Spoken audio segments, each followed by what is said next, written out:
လီကြရင်အလုပ်တွေအများကြီးတော့လုပ်လိုက်တယ်ဒါပေမဲ့ဘာမှလည်းမပြီးလိုက်ပါလားဆိုပြီးတော့ဖြစ်ဘူးလားဖြစ်ဘူးလေဆိုလို့ရှိရင်ဒီဗီဒီယိုအဆုံးထိကြည့်ပြီเนาะကျမရမိုနာပါကျမကိုယ်တိုင်ရေးသားပြုစုထားတဲ့ဒီ leadership synergy ဆိုတဲ့စာအုပ်ထဲက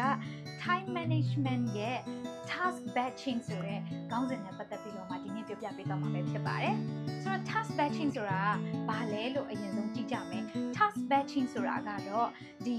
တူညီတဲ့အလုပ်အမျိုးအစားတွေကိုအုပ်စုဖွဲ့ပြီးတော့တစ်မျိုးပြီးတစ်မျိုးတစ်ခုချင်းစီလုပ်တဲ့ဟာကို task batching လို့ခေါ်ပါတယ်ဥပမာပိတ်ရကြလို့ရှိရင်ဒီကျမဟင်းနေပါတွေလည်းချက်မယ်ပြီးတော့အိမ်ပန်ရှင်းလည်းလုပ်မယ်ပေါ့နော်ဆိုတော့ဟင်းနေပါတွေချက်တဲ့ဟာကဒီမိဖို့ခန်းထဲမှာသမင်းချက်မယ်အသီးရွက်တစ်ခုခုကြော်မယ်ပြီးအတုပ်တစ်ခုခုတုပ်မယ်အထောင်းတစ်ခုခုလုပ်မယ်ပြီးတော့ဟင်းချိုတစ်ခွက်လုပ်မယ်ပြီးတော့အသားငါ main dish တစ်ခုခုပါမယ်ပေါ့ဆိုတော့စုစုပေါင်းက5မျိုးရှိတယ်အိမ်ပန်ရှင်းဘိုင်းမှာကြတော့တပြက်စီးလဲမယ်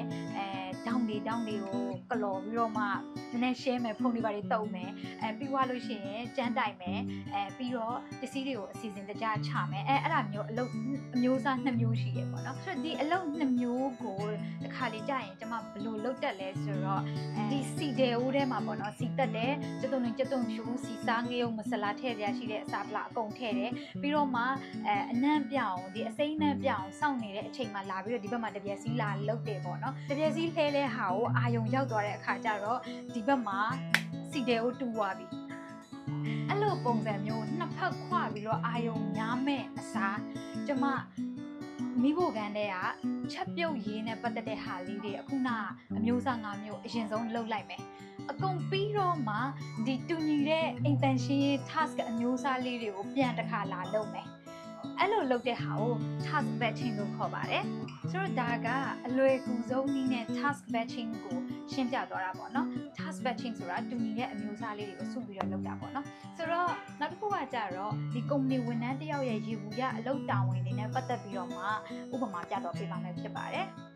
မနေ့ရုံးကိုရောက်တာနဲ့8နာရီခွဲကနေ9နာရီကြားထဲမှာပေါ့နော်ဒီအလုပ်ဦးစားပေးပြီးတော့မှလုပ်ရမယ့်အလုပ်လေးတေးလေးတွေလုပ်မယ်ပြီးသွားလို့ရှိရင်ဒီနေ့တစ်နေ့ကုန်မလုပ်မလဲဆိုတော့to do list ကို check လုပ်မယ်ပေါ့နော်စစ်ဆေးမယ်9နာရီကနေပြီးတော့မှ10နာရီခွဲအထိမလုပ်မလဲဆိုတော့ email တွေကိုပြန်မယ်စာတွေကိုပြန်မယ်email တွေပို့ကြရှိတာပို့မယ်စာတွေပို့ကြရှိတာပို့မယ်ဒီအလုပ်နဲ့ပတ်သက်တဲ့ဟာပေါ့နော်10နာရီခွဲကနေ12နာရီခွဲကိုတကယ် deeply focus လုပ်ရမယ်အလုပ်မျိုးစားလေးတွေလုပ်မယ်ဆိုတော့အဲ့ဒီဟာကဘာတွေဥပမာအနေနဲ့ပေါ့လေဘာတွေပါနိုင်လဲဆိုတော့ report ပေါ်မှာကိုတင်ရမယ့် report ပေါ်မှာ focus လုပ်တာတွေဒီ planning ပေါ် planning လုပ်ရတဲ့ဟာတွေပြီးတော့ဒီ data analyze လုပ်ရတဲ့ဟာလေးတွေကိုဒီတကယ် deep focus နဲ့လောက်ရမယ့်ဟာအာယုံမများပဲနဲ့လောက်ရမယ့်ဟာတွေကို10နာရီခွဲကနေ12နာရီခွဲကြားထဲမှာလုပ်တယ်ပေါ့ဆိုတော့ပြီးရင် lunch break ပါညာရှိမယ်1နာရီခွဲကနေ2နာရီခွဲတွေပါလုပ်မယ်ဆိုတော့ဒီ meeting တက်ရတဲ့ဟာတွေပြီးရင်ကိုက meeting မရှိဘူးဆိုလို့ရှိရင်လည်းကိုရဲ့တခြားလုပ်ဖို့အကိုင်ပဲတယောက်နဲ့ပူးပေါင်းပြီးတော့မှလုပ်ရတဲ့ team members တွေနဲ့ပူးပေါင်းမှလုပ်ရတဲ့အလုပ်အမျိုးအစားလေးတွေကိုကျွန်မ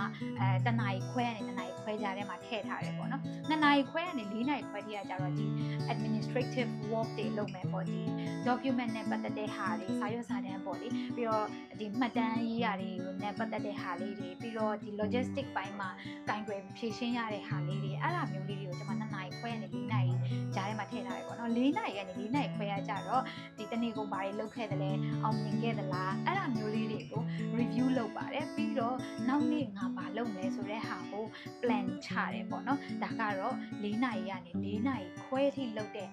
အလုပ်အမျိုးအစားလေးတွေပေါ့နော်ဆိုတော့ဒါကကုမ္ပဏီဝန်ထမ်းတစ်ယောက်ရဲ့ရေဘူးရအကြမ်းဖြင့်ရှိတတ်တဲ့လုပ်ငန်းဆောင်တာအမျိုးအစားလေးတွေနဲ့ဥပမာပြသွားတာပေါ့နော်တစ်ယောက်နဲ့တူချင်မှလည်းတူမယ်ပေါ့နော်ဆိုတော့ task batching လုပ်တယ်ဆိုတာကအဝတ်လျှော်ဆက်ထဲမှာအဝတ်တွေစုထည့်ပြီးတော့မှလျှော်တာနဲ့တူတယ်ဒီနေ့ကိုဒီအင်ဂျီထွက်မယ်နောက်နေ့ကျလို့ရှိရင်လည်းနောက်တစ်ထည့်ထွက်မယ်တပတ်ခါလည်းနောက်တစ်ထည့်ထပ်ထွက်ပါပဲဆိုတော့တရက်ချင်းစီထွက်တဲ့အင်ဂျီကိုတစ်ထည့်ချင်းနေတိုင်းတရက်တစ်ထည့်နှုန်းနဲ့ဆက်ထဲမှာထည့်ပြီးလျှော်မလားဒါမှမဟုတ်လို့ရှိရင်ချင်းတစ်ခုထဲမှာအကုန်ထည့်ပြီးတော့ကိုတယောက်ထဲဟာလည်းမဟုတ်ဘူးတအိမ်လုံးစာပါထည့်ပြီးတော့မှ3ရက်တစ်ခါပဲဖြစ်ဖြစ်4ရက်တစ်ခါပဲဖြစ်ဖြစ်အဲ့လိုထည့်ပြီးတော့စုပြီးတော့လျှော်မလား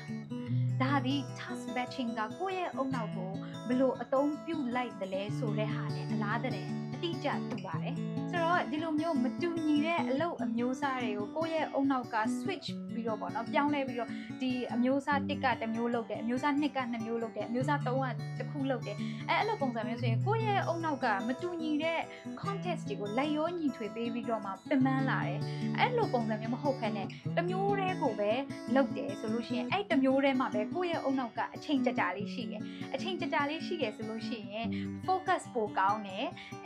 creative ပိုဖြစ်တယ်အချိန်သက်သာစေတယ်ပြီးတော့ကိုယ့်ရဲ့ energy ကိုလည်းအများကြီးသက်သာစေတယ်ကဲနောက်ဆုံးအနေနဲ့ပြောချင်တာကတော့ task batching ဆိုတာဒီအချိန်သက်သာစေဖို့အတွက်လည်းမဟုတ်ဘူးကိုယ့်ရဲ့ energy ကို protect လုပ်ထားဖို့အတွက်လည်းဖြစ်တယ်